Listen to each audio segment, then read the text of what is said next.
Well, I guess the Tennessee football program could not run on its own.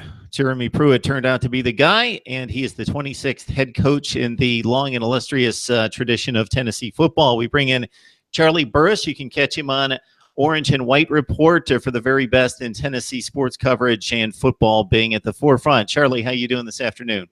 I'm doing very well. Thanks for having me on. I guess I was on here just a couple of weeks ago. Thanks for having me on again. That's right. That was just at the outset of the coaching search, the Greg Schiano debacle. And then it took so many twists and turns beyond that. But we'll focus on Jeremy Pruitt and Philip Fulmer.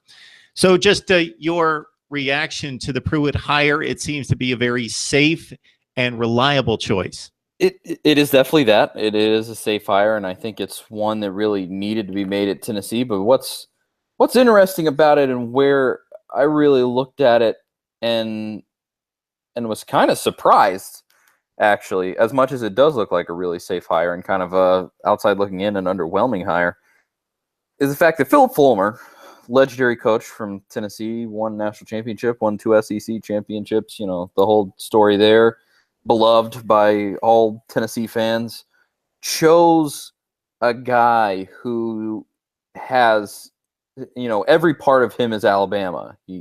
Jeremy Pruitt grew up in Alabama. He was an Alabama fan his entire life. He coached football in the state of Alabama at the high school level, and then, of course, at the college level, has spent almost his entire life there in Alabama. And I don't know if there is any single person in the world who hates Alabama more than Philip Fulmer. And to see him choose an Alabama guy was not just shocking, but it told me that he made this hire with his head instead of his heart, and I think that's a really good sign for Tennessee, because I think he looked at Jeremy Pruitt. I mean, Pruitt had to be awesome in an interview for him to look at such an Alabama guy and just really be impressed, and Fulmer spoke very highly of him. This was not a hire where Fulmer, you know, kind of with Butch Jones. When Butch Jones was hired, Dave Hart kind of had to talk around. Oh, well, we're glad Butch is here, even though he was our 10th choice. Jeremy Pruitt, in a way, was Tennessee's 10th choice, but they also had Mel Tucker and Kevin Steele to choose from, and for very specific reasons, I think Fulmer decided on Pruitt, and it's for reasons that I think ultimately will make Tennessee football better. I like it a lot. Obviously, he has a whole lot to prove, and I think he's going to get a pretty decent amount of runway, about a good amount of time to prove himself. But on the whole, I was impressed just with Pruitt, especially. I was at the first press conference last night, and I really thought he did well. And not just an Alabama guy from the standpoint of it could have been from years gone by or a different generation where their careers did not overlap, but it was an Alabama guy that was on the field competing against Philip Fulmer teams, whether it be, again, yes, during his playing career or on the other sideline. So definitely two guys that have been in the coaching ranks and the player versus coach situation before in this heated rivalry. So the two things that Philip Fulmer stated in particular was that he was looking for a tough-minded defensive coach and also a prime recruiter. And so he landed in a good place there with Jeremy Pruitt as well. Definitely. Pruitt was named the top recruiter in America by 247 Sports in 2012 when he was at Alabama.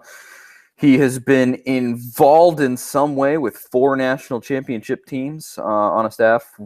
I guess one of those, he was the defensive coordinator. That would have been Florida State in 2013.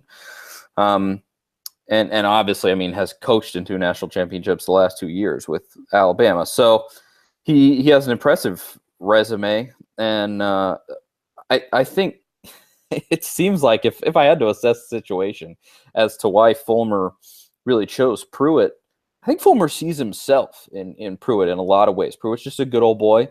And, I mean, Fulmer is tried and true East Tennessee, from the area, went to Tennessee, you know, the whole thing. And Pruitt is the same way, just his story revolves around the University of Alabama. And I think he sees himself in Pruitt in that Fulmer really emphasized recruiting. It was Jimmy's and Joe's over X's and O's a lot for Fulmer. And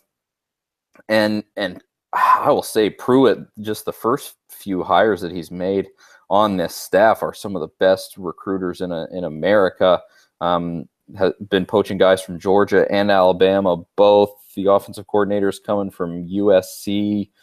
And he's just putting together a staff that basically says we want to get the best guys in here possible, and then we're going to figure out how to play football around them. That seems to kind of be the strategy. And Pruitt really hit the ground running, because I was hoping last night at his opening press conference, I was hoping to go up and meet him and essentially be like, hey, you're going to see a lot of my face around, at your press conferences and whatever, and meet him. But he bolted out of there. After he spoke, he went out the back door, and really, as long as I was there, I never saw him again. So I assume he was just getting to work, maybe making phone calls, doing whatever he's doing. And so it's all of that is really the antithesis of everything that we saw with Butch Jones, who came in and talked about, oh, his system is infallible and we're going to put together the best staff in America. And he had to tell Tennessee fans that he was going to be great. Jeremy Pruitt's not doing that. He's going to act, and then he'll let his actions speak for themselves. And I love that, because that's really just what Tennessee needs right now. But like I said earlier, he's got a lot to prove and a long way to go.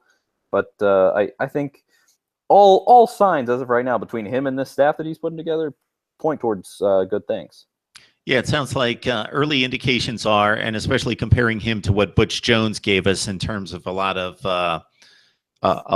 the corporate lines and the self-help and self-motivation type speech that, of course, being the face of the program, Jeremy Pruitt is going to have to speak. And when he speaks, it's going to be important. It's going to be heard. But it seems like it's going to be brief. It's going to be to the point. It's going to be very no nonsense. And this is what we do. This is what we expect. And we're going to work hard and put our noses down. And you're not going to hear from us more than you need to.